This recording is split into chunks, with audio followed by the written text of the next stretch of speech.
Mutual fund industry की भी है। म्यूचुअल फंड इंडस्ट्री किस तरह से एसआईपी का ट्रेंड रह सकता है 2023 में, जो भरोसा रिटेल निवेशकों का 2022 में 21 में बना रहा, क्या वो 2023 में भी बना रहेगा? इसी पर बात करने के लिए आज हमारे साथ प्रूडेंट कॉर्पोरेट एडवाइजरी सर्विसेज के सीएमडी संजय शाह जुड़े हुए हैं। बहुत बहुत स्वागत है आपका मिस्टर शाह। हम ये जो एक प्रोजेक्शंस पढ़ रहे थे, इंटरेस्टिंग डेटा पॉइंट हमारे हाथ में आया कि आप अगर इस पूरे 2023 के आउटलुक की बात करें तो वहाँ क्वार्टर चाहे पूरे साल की रेवेन्यू उसमें एक अच्छी ग्रोथ की यहाँ बात की जा रही है। एसआईपी के डेटा फिगर्स रिकॉर्ड लेवल्स पर 2023 में रहे और हमने देखा भी कि आपके पास भी जो असेट अंडर मैनेजमेंट था Q2 में वो लगभग 50,000 करोड़ के ऊपर निकला। तो यानी ग्रोथ आपकी है, वो एक पूरा साइन देता है कि रिटेल इन्वेस्टर्स का विश्वास भरोसा एसआईपी में कायम है। 2023 के लिए अब एक बार आउटलुक समझना चाहेंगे आपसे मिस्टर शाह। पहला एक रीजन तो ये भी है क्योंकि म्यूचुअल फंड कमीशंस जो हैं वहां पर एक अच्छी हेल्दी ग्रोथ देखने को मिली है। वाई ऑन वाई बेसिस में वहां 40-42% की ग्रोथ देखने को मिली है। आगे आप ये ट्रेंड कैसा देखते हैं, क्योंकि इन्वेस्टर्स को इसमें आपके जितने भी स्टॉक पार्टिसिपेंट्स हैं, मार्केट इन्वेस्टर्स हैं, उनके लिए आपने अच्छी वेल्थ बनाई है एवर सिंस आप जब से लिस्ट हुए हैं, और आगे भी वो इनकी डेटा पॉइंट्स को सुनना चाहेंगे आपसे।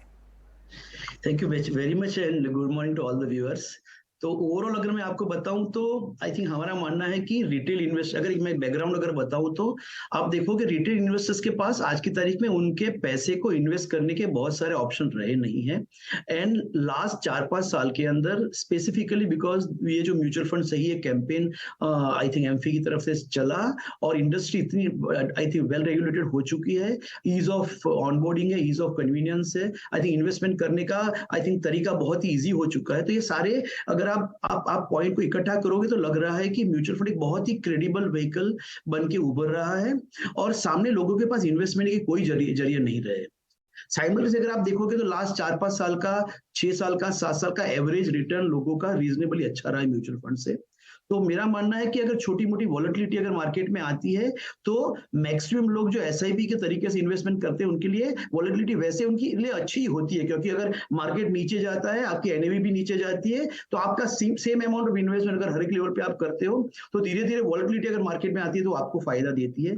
तो मोटा मोटी मेरा मानना है कि 2022 में जो स्ट्रॉन्ग बेस बना हुआ है एसआईपी का, वो बेस बहुत ही स्ट्रॉन्ग है और वहां पर मुझे कोई दिक्कत नहीं लग रही कि ये बेस के ऊपर क्यों हम ज्यादा उसको स्ट्रेंथ ना दिया जाए। अगर आप लास्ट एमफी का डेटा देखोगे तो आज भी इंडस्ट्री के अंदर करीबन 3.5-4 करोड़ इन्वेस्टर है, उसमें से स्टिल 50% लोगों ने एसआईपी चालू नहीं करी हुई है।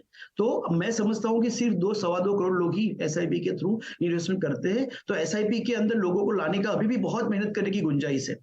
दूसरा, SIP as a category of the investments आज की तारीख में एक हाउसहोल्ड नाम हो चुका है। तो जो 5-7-10 साल पहले हमें लोगों को समझाना पड़ता था कि म्यूचुअल फंड क्या है, उसमें एसआईपी क्यों किया जाए, कैसे किया जाए, आई थिंक वो दिन अभी दूर चले गए हैं। अब लोगों को जाके मिलना है और उनको एक कन्वीनियंस देना है, एक आई थिंक कंफर्ट देना है कि ये बहुत ही अच्छा तरीका इन्वेस्टमेंट का लॉन्गर टर्म से। तो मेरा मानना I think SIP seems to be a very very strong way of investing. आपने दूसरा मुझे सवाल पूछा कि लास्ट ईयर के अंदर हमारा स्पेसिफिकली प्रूडेंट का अगर आप देखोगे तो एमवी के रिपोर्ट के मुताबिक हमारा कमीशन ग्रोथ करीबन 42% रहा हुआ है 21-22 मानी 20-21 और 21-22 के दौरान, और हमारे रिपोर्टेड नंबर भी बहुत ही अच्छे गए हैं। उसका मेजर रीजन है, आप जैसे जानती है कि हमारा एयूएम भी बहुत ही अच्छी तरीके से ग्रो हुआ है। और एयूएम ग्रोथ की अगर मैं ट्रेजेक्टरी देखूं तो मुझे आपको एक एग्जाम्पल देता हूँ प्रूडेंट के पॉइंट ऑफ व्यू से। मैं अगर बताऊं तो प्रूडेंट की करीबन ठीक है संजय जी, खैर इसके लिए तो मैं आपको ज़रूर बधा भी दूंगा कि आपका बहुत शानदार ग्रोथ आप दिखा भी रहे हैं, और एक बात आप खुद भी एक्सेप्ट कर रहे हैं कि जो कैंपेन चला एमफी की तरफ से वो काफ़ी बेहतर है। सर मैं ना एक साइकोलॉजी समझना चाहता हूँ, जब मार्केट के अंदर ऑल टाइम हाई था तब निवेशक क्या सोच रहे हैं, और अब जब कोविड जैसी कुछ चीज़ें वापस से उभर के आ रही है, थोड़ा बाजार करेक्ट हुआ है, अभी लोगों की मनोस्थिति क्या है? ये जो 13,000 करोड़ रुपए एसआईपी का आता है, इसमें कोई डेंट तो नहीं लगने वाला? हालांकि पास्ट एक्सपीरियंस तो कहता कुछ होगा नहीं।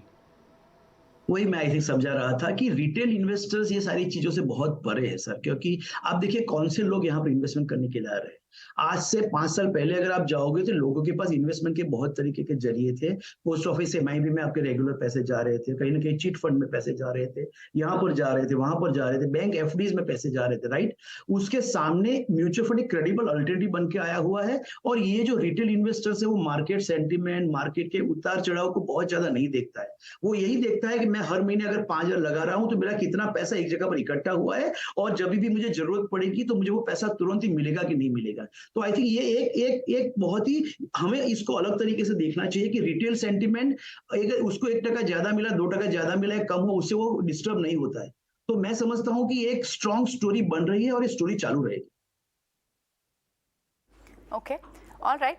सो बिल्कुल, एक थोड़ा सा जो इंडस्ट्री का शिफ्ट दिख रहा है ईटीएफ की तरफ पे, थोड़ा सा लो मार्जिन रहता है वो। अगर वेरी क्विकली आप इस पे भी हमें अपना टेक दे पाएं कि यहाँ कैसा ट्रेंड दिख रहा है।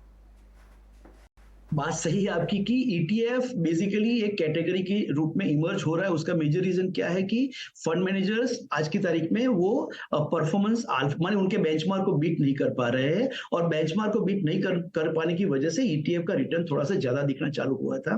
बट अगर आप लास्ट 2 साल या 1 साल का अगर आप रिटर्न देखोगे दोबारा, तो मिड कैप स्मॉल कैप के अंदर तेजी आने की वजह से बहुत सारे फंडों का परफॉर्मेंस दोबारा आउट परफॉर्म चालू हुआ है।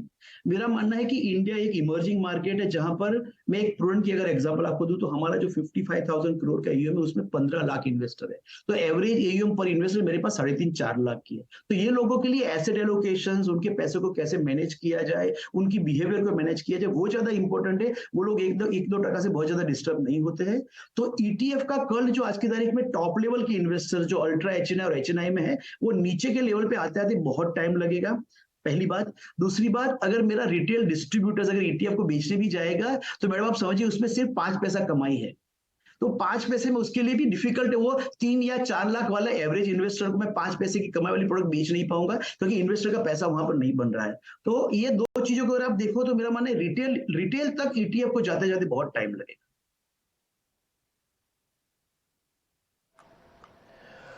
ओके, ठीक है संजय सर, बहुत बहुत शुक्रिया, थैंक यू वेरी मच। अच्छा लगा आपसे बातचीत करके, और आप बता भी रहे थे कि ओवरऑल मानसिकता कैसी है ट्रेडर्स की, आपके अपनी कंपनी के मार्जिन्स के बारे में बता रहे थे, और साथ ही कमीशंस के बारे में। बहुत शुक्रिया, थैंक यू वेरी मच समय देने के लिए आज। अच्छा लगा आपसे बातचीत करके।